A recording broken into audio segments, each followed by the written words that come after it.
Hi dears, എല്ലാവർക്കും പ്രതിഭ കോളേജിന്റെ മറ്റൊരു ഓൺലൈൻ സെഷനിലേക്ക് സ്വാഗതം. നമ്മൾ ഇന്നിവിടെ നോക്കാൻ വേണ്ടി പോകുന്നത് 10ാം ക്ലാസ്സിലെ ഹിന്ദിയുടെ 5ാമത്തെ യൂണിറ്റിലെ 1ാമത്തെ ചാപ്റ്ററായ ബച്ചേൻ കാംപർ ജാ രഹേ ഹൈ എന്ന ചാപ്റ്ററാണ് നോക്കുന്നത്. അപ്പം ടെക്സ്റ്റ് ബുക്കിലെ പേജ് നമ്പർ 90 എല്ലാവരും എടുത്തു വെച്ചേ. അപ്പം വളരെ ഇമ്പോർട്ടന്റ് ആയ ഒരു ചാപ്റ്ററാണ് നമ്മൾ ഇന്നിവിടെ പഠിക്കാൻ വേണ്ടി പോകുന്നത്. ഇനിയിപ്പോ മോഡൽ എക്സാം ഒക്കെ അടുത്ത് വരെയാണ്. നമ്മുടെ ഈ ചാപ്റ്ററിന്റെ അകത്ത് നിന്ന് മാക്സിമം 5ഉം 6 മാർക്കിന് വീതം പരീക്ഷയ്ക്ക് ചോദിക്കാൻ ചാൻസ് വളരെ കൂടുതലാണ്. അതുകൊണ്ട് വളരെ പ്രാധാന്യത്തോടു കൂടി വേണം ഈ ചാപ്റ്റർ നോക്കാൻ. വളരെ സിമ്പിൾ ആയിട്ട് നമുക്ക് ഇത് പഠിച്ചെടുക്കാൻ പറ്റുന്നതാണ്. നിങ്ങൾ എല്ലാവരും ടെക്സ്റ്റ് ബുക്കിലെ പേജ് നമ്പർ 90 എടുത്തു വെച്ചെന്ന് ഞാൻ വിശ്വസിക്കുന്നു. നമുക്ക് തുടങ്ങിയാലോ. അപ്പൊ ആദ്യം നമ്മുടെ ചാപ്റ്ററിന്റെ ഹെഡിങ് ആണ് ബച്ചേൻ കാംപർ ജാ രഹേ ഹൈ, അതായത് കുട്ടികൾ ജോലിക്ക് പോകുന്നു. ഇത് എഴുതിയ ആളുടെ പേര് രാജേഷ് ജോഷി എന്നാണ്. കവിയുടെ പേര് രാജേഷ് ജോഷിയാണ്. ഇതൊരു കവിതയാണ്. അപ്പൊ ആദ്യമേ നമ്മൾ ഒരു ചാപ്റ്റർ പഠിക്കുമ്പോൾ ആ ചാപ്റ്റർ എഴുതിയ ആളുടെ പേര് കൃത്യമായി നമ്മൾ എന്ത് ചെയ്യണം, നോട്ട് ചെയ്ത് വെക്കണം. അത് വളരെ ഇമ്പോർട്ടന്റ് ആണ്. പരീക്ഷയ്ക്ക് വേണമെങ്കിൽ ചോദിക്കാം. ബച്ചേൻ കാംപർ ജാ രഹേ ഹൈ എന്ന് പറയുന്ന കവിത ആരാണ് എഴുതിയത് എന്ന് ചോദിക്കാം. 1 മാർക്കിന്റെ ചോദ്യമായിട്ട് നമുക്ക് പ്രതീക്ഷിക്കാം.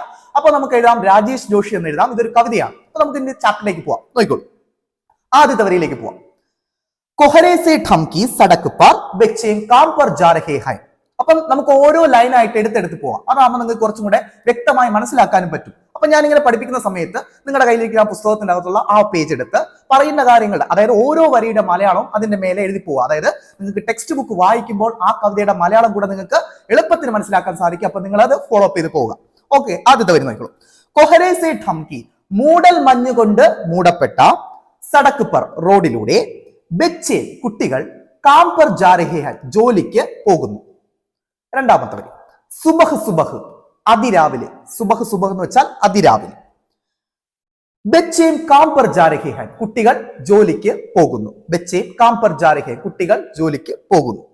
അടുത്ത് ഹമാരെ സമയ കി സബ്സെ ഭയാനക് പങ്ക്തി ഹേ യഹ്.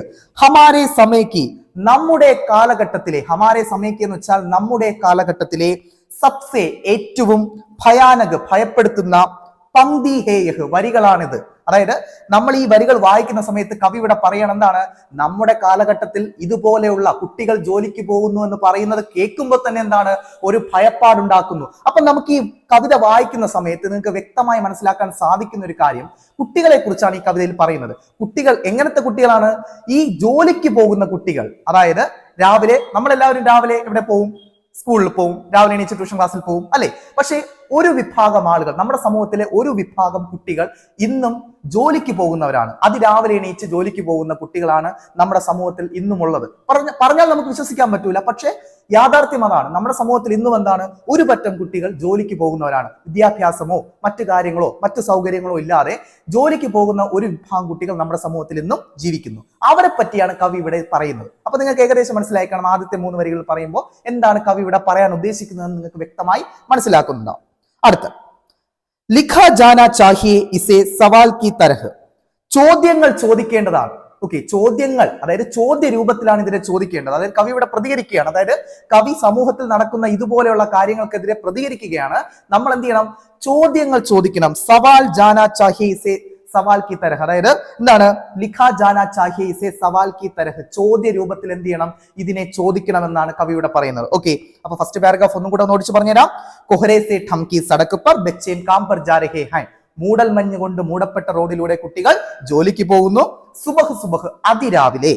ഹമാരെ സമയക്ക് സബ്സെ ഭയാനക് പങ്ക്തി ഹേ യഹ്, നമ്മുടെ കാലഘട്ടത്തിലെ ഏറ്റവും ഭയപ്പെടുത്തുന്ന വരികളാണിത്. അതായത് ഇത് വായിക്കുമ്പോൾ നമുക്ക് തോന്നിപ്പോവും, നമ്മുടെ കാലഘട്ടത്തിലാണോ ഇങ്ങനെ ഈ കാര്യങ്ങൾ നടക്കുന്നത്, ഇതുപോലെ കുട്ടികൾ ജോലിക്ക് പോകുന്ന അവസ്ഥ നമ്മുടെ കാലഘട്ടത്തിലാണോ എന്ന് നമുക്ക് തോന്നിപ്പോവും. അടുത്ത് ഭയാനക് ഹേ ഇസേ വിവരൻ കി തരഹ് ലിഖാ ജാന, ഭയപ്പെടുത്തുന്നതാണ് ഇതിനെ വിവരിച്ചെഴുതാൻ. അപ്പൊ കവിക്ക് തന്നെ എന്താണ്, ഒരു ഭയപ്പാടാണ് ഇതിനെ എഴുതാൻ. കവിത പോലെ കവിക്കും എഴുതാൻ എന്താണ്, ഒരു ഭയപ്പാടാണ്. അടുത്ത വരിക ലിഖാ ജാന ചാഹിയെ ഇസേ സവാൽ കി തരഹ്, എഴുതേണ്ടതാണ് അല്ലെങ്കിൽ ചോദിക്കേണ്ടതാണ്. എന്താണ്? ഇതിനെ ചോദ്യ രൂപത്തിൽ, അതായത് സമൂഹത്തിൽ നടക്കുന്ന ഇതുപോലെയുള്ള കാര്യങ്ങൾക്കെതിരെ നമ്മൾ എന്ത് ചെയ്യണം? റിയാക്ട് ചെയ്യണം, പ്രതികരിക്കണം എന്നാണ് എന്താണ് കവി ഇവിടെ പറയുന്നത്. അടുത്ത വരി കാംപർ ക്യോം ജാ രഹേ ഹൈ ബച്ചേ, കുട്ടികൾ എന്തിനാ ജോലിക്ക് പോകുന്നത്? അപ്പൊ കവി ഇവിടെ അടുത്തും ചോദിക്കുന്ന ഒരു ചോദ്യമാണ് എന്താണ്, കുട്ടികൾ എന്തിനാ ജോലിക്ക് പോകുന്നത്? നമുക്ക് ആലോചിക്കാം, കുട്ടികൾ എന്തിനാ ജോലിക്ക് പോകുന്നത്? നമുക്ക് പറയാൻ സാധിക്കും എന്താണ്, ഒരു പക്ഷേ അവരുടെ കുടുംബത്തിലെ അവസ്ഥയായിരിക്കാം, അല്ലെങ്കിൽ വീട്ടിൽ ആരും ഇല്ലായിരിക്കാം, അല്ലെങ്കിൽ വീട്ടിൽ അവരെ കാര്യങ്ങൾ നോക്കാൻ ആരും ഇല്ലായിരിക്കാം, വീട്ടിൽ ചിലപ്പോൾ പട്ടിണിയായിരിക്കാം. അതുകൊണ്ടായിരിക്കും എന്താണ് ഈ കുട്ടികൾ ജോലിക്ക് പോകുന്നത്. ഇല്ല എങ്കിൽ നമ്മളെ പോലെ എന്ത് ചെയ്യും, അവർ സ്കൂളിലേക്ക് വരുന്നവരാണ്, അല്ലെ, വരേണ്ടവരാണ് എന്ന് നമുക്ക് പറയാം. ഓക്കെ, അപ്പം ആദ്യത്തെ പേജ് ഒന്ന് ക്ലിയർ ചെയ്തോ, ഒന്ന് പെട്ടെന്ന് നോക്കിയേ. ഓക്കെ, കാരണം വ്യക്തമായി നമ്മൾ ടെക്സ്റ്റ് ബുക്ക് വായിക്കണം. ഹിന്ദിയെ സംബന്ധിച്ച്, പ്രത്യേകിച്ച് ലാംഗ്വേജിനെ സംബന്ധിച്ച് നമ്മൾ ടെക്സ്റ്റ് ബുക്ക് നല്ലതുപോലെ വായിച്ചാൽ മാത്രമേ നമുക്ക് എന്ത് ചെയ്യാൻ സാധിക്കൂ, പരീക്ഷയ്ക്ക് ഉത്തരം എഴുതാൻ സാധിക്കൂ. പ്രത്യേകിച്ച് കവിത ആയതുകൊണ്ട് നിങ്ങൾക്ക് എന്തായാലും ആദ്യം ഒരു പാരഗ്രാഫ് തരും. ആ പാരഗ്രാഫ് ബേസ് ചെയ്തിട്ടാണ് നിങ്ങൾക്ക് ചോദ്യങ്ങൾ ചോദിക്കുന്നത്. അപ്പൊ ടെക്സ്റ്റ് ബുക്കിലെ നമുക്ക് ഒരു 4 കവിതയുണ്ട്, മൊത്തത്തിൽ ഹിന്ദിയെ സംബന്ധിച്ച് 4 കവിതയുണ്ട്. അതിൽ ഏത് കവിത വേണമെങ്കിലും പരീക്ഷയ്ക്ക് ചോദിക്കാം. അപ്പോൾ പ്രധാനമായും മോഡൽ എക്സാമിന്, നമ്മുടെ വരുന്ന മോഡൽ എക്സാം കണക്കാക്കി നമ്മൾ പ്രിപ്പയർ ചെയ്യുക. ഈ ഒരു ബച്ചേം കാമ്പർ ജാ രഹേ ഹൈ എന്ന കവിത മോഡൽ എക്സാമിന് തീർച്ചയായും ചോദിക്കാൻ വളരെ സാധ്യത കൂടുതലാണ്. കഴിഞ്ഞ വർഷത്തെ മോഡൽ എക്സാമിനും അതിന്റെ മുമ്പിലത്തെ മോഡൽ എക്സാമിനും ഈ ചാപ്റ്ററിലെ കവിതയാണ് നമുക്ക് പരീക്ഷയ്ക്ക് ചോദിച്ചത്. അതുകൊണ്ട് വളരെ ഇമ്പോർട്ടന്റ് ആയിട്ടുള്ള ഒരു കവിതയാണ്, നല്ലതുപോലെ വായിക്കുക. ഓക്കെ, ഇനി നമുക്ക് അടുത്തയിലേക്ക് പോവാം. പേജ് നമ്പർ 91, അടുത്ത പേജിലേക്ക് പോവാം. നോക്കിക്കോളൂ. ക്യാ അന്തരീക്ഷ മേം ഗിർ ഗയി ഹൈം സാരി ഗേന്ദേ, എന്ത് അന്തരീക്ഷത്തിൽ വീണുപോയോ മുഴുവൻ പന്തുകളും. അടുത്ത പാരഗ്രാഫില് കവിയുടെ ആ ഒരു ടോൺ, അതായത് ഈ കവിതയുടെ ആ ഒരു രൂപത്തിൽ ചെറിയ വ്യത്യാസം വരുന്നു. കവി ഇവിടെ ചോദിക്കണം എന്താണ്, ക്യാ അന്തരീക്ഷ മേം ഗിർ ഗയി ഹൈം സാരി ഗേന്ദേ, എന്ത് അന്തരീക്ഷത്തിൽ വീണുപോയോ, എന്താ മുഴുവൻ പന്തുകളും. അടുത്ത് ക്യാ ദിമഖോ മേ ഖാ ലിയാ ഹേ, എന്ത് ചിതലുകൾ കഴിച്ചുപോയോ.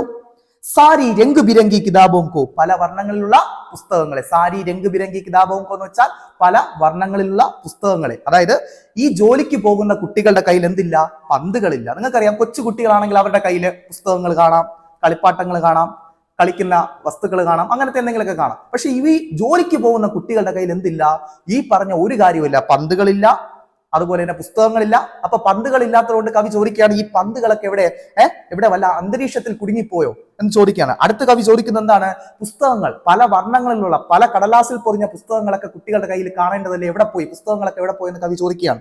അടുത്തത് ക്യാ കാലെ പഹാഡ് കെ നീച്ചെ ദബ് ഗയേ ഹൈം സാരെ ഖിലൗനെ, എന്ത് കറുത്ത മലയുടെ അടിയിൽ എല്ലാ കളിപ്പാട്ടങ്ങളും അമർന്നു പോയോ. അടുത്ത കവി ചോദിക്കുകയാണ് എന്താണ്, ഏതെങ്കിലും മല, ഏതെങ്കിലും വലിയ മലയുടെ താഴെ ഈ കളിപ്പാട്ടങ്ങളെ കൊണ്ട് ഒതുക്കി വെച്ചിരിക്കുന്നു, കുട്ടികൾക്ക് കൊടുക്കാതെ ഒളിപ്പിച്ചു വെച്ചിരിക്കുന്നു എന്ന് കവി ഇവിടെ ചോദിക്കുകയാണ്. അടുത്ത വരി ക്യാ കിസി ഭൂകമ്പമേ ഠഗ് ഗയേ ഹൈം, ക്യാ എന്ത്, കിസി ഏതെങ്കിലും, ഭൂകമ്പമേ ഭൂകമ്പത്തില്, ഠഗ് ഗയേ ഹൈം തകർന്നു പോയോ, സാരെ മദ്രസവും ഇമാരത്തെയും മുഴുവൻ സ്കൂളുകളുടെ കെട്ടിടങ്ങൾ. മദ്രസവും എന്ന് പറഞ്ഞാൽ സ്കൂളുകൾ, ഇമാരത്തെയും എന്ന് പറഞ്ഞാൽ കെട്ടിടങ്ങൾ. അപ്പം ഇപ്പൊ പറഞ്ഞ പാരഗ്രാഫിന്റെ അകത്ത് കവി എന്താണ്, ഒരു ഹാസ്യ രൂപത്തിൽ ചോദിക്കുകയാണ്. നമ്മുടെ സമൂഹത്തിന്റെ അകത്താണ് കവി ചോദിക്കുന്നത്. ഈ കവിത സമൂഹത്തിന് നൽകുന്ന ഒരു ദിശാബോധം, ഒരു കാഴ്ചപ്പാട്. അതായത് നമ്മുടെ സമൂഹത്തിൽ ഇന്നും ജോലിക്ക് പോകുന്ന കുട്ടികളുണ്ട്, അവരുടെ അവസ്ഥയെക്കുറിച്ചാണ് കവി ഇവിടെ എന്ത് ചെയ്യുന്നത്, പറയുന്നത്. അപ്പൊ നമ്മൾ വ്യക്തമായി, നമ്മൾ ഈ സമൂഹത്തിൽ ജീവിക്കുന്നവരാണ്, നമുക്ക് ഒറ്റയ്ക്ക് ജീവിക്കാൻ പറ്റില്ല, നമ്മളൊരു സൊസൈറ്റിയിൽ ജീവിക്കുന്നവരാണ്. അപ്പൊ ഈ സമൂഹത്തിൽ നടക്കുന്ന എല്ലാ കാര്യങ്ങളും നമ്മൾ എന്ത് ചെയ്യണം, കുറച്ച് നമുക്കൊരു ഐഡിയ ഉണ്ടായിരിക്കണം. അപ്പൊ കവി അതിനെക്കുറിച്ച് ചേർത്താണ് ഇവിടെ പറയുന്നത്. ഓക്കെ, അപ്പം ഒന്നും കൂടെ നോക്കാം ഈ പാരഗ്രാഫ്, ഒന്നും കൂടെ നോക്കിയോളൂ. ക്യാ അന്തരീക്ഷ മേം ഗിർ ഗയി ഹൈം സാരെ ഗേന്ദേ, എന്ത് അന്തരീക്ഷത്തിൽ വീണുപോയോ മുഴുവൻ പന്തുകളും. അടുത്ത കവിയുടെ ചോദിക്കാൻ എന്താണ്, ക്യാ ദിമഖോ മേ ഖാ ലിയാ ഹേ, എന്ത് ചിതലുകൾ കഴിച്ചോ. സാരി രംഗ് ബിരംഗി കിതാബോക്കോ, പല വർണ്ണങ്ങളിലുള്ള പുസ്തകങ്ങളെ. ഇതൊക്കെ കുട്ടികളുടെ കയ്യിൽ കാണേണ്ട ബുക്കുകളും കാര്യങ്ങളാണ്. ഇതൊക്കെ എവിടെ പോയെന്നാണ് കവി ചോദിക്കുന്നത്. അടുത്ത് ക്യാ കാലെ പഹാഡ് കെ നീച്ചെ ദബ് ഗയേ ഹൈം സാരെ ഖിലൗനെ, എന്ത് കറുത്ത മലയുടെ അടിയിൽ എല്ലാ കളിപ്പാട്ടങ്ങളും അമർന്നു പോയോ, അല്ലെങ്കിൽ അകപ്പെട്ടു പോയോ. കുട്ടികളുടെ കയ്യിൽ കളിപ്പാട്ടം കാണേണ്ടതാണ്, കളിപ്പാട്ടങ്ങളൊന്നും കുട്ടികളുടെ കയ്യിലില്ല, എവിടെ പോയി എന്ന് ചോദിക്കുകയാണ്. അടുത്ത വരി ക്യാ കിസി ഭൂകമ്പമേ ഠഗ് ഗയേ ഹൈം, എന്ത് ഏതെങ്കിലും ഭൂകമ്പത്തിൽ തകർന്നു പോയോ.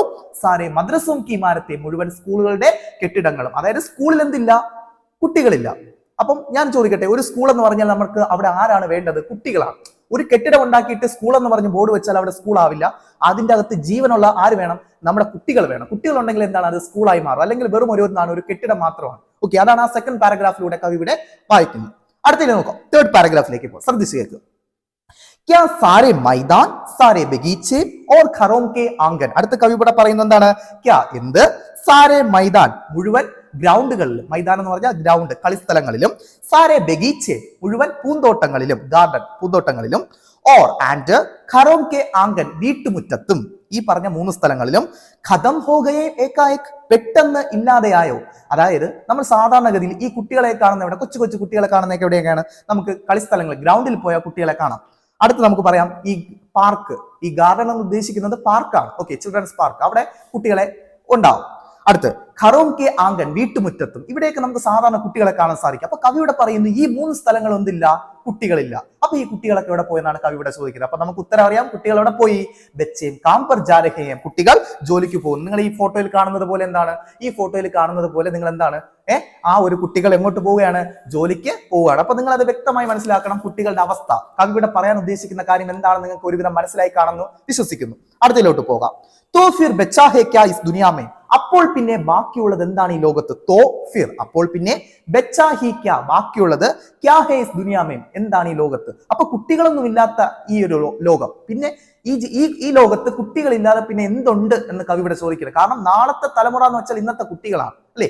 അപ്പൊ നമ്മുടെ ഈ ഒരു കളി ചിരി സന്തോഷം ഒക്കെ നിലനിർത്തി കൊണ്ടുപോകേണ്ടത് കുട്ടികളാണ്. അപ്പൊ കുട്ടികളില്ലാത്ത ലോകം എന്താണെന്നാണ് കവിയുടെ ചോദിക്കുന്നത്.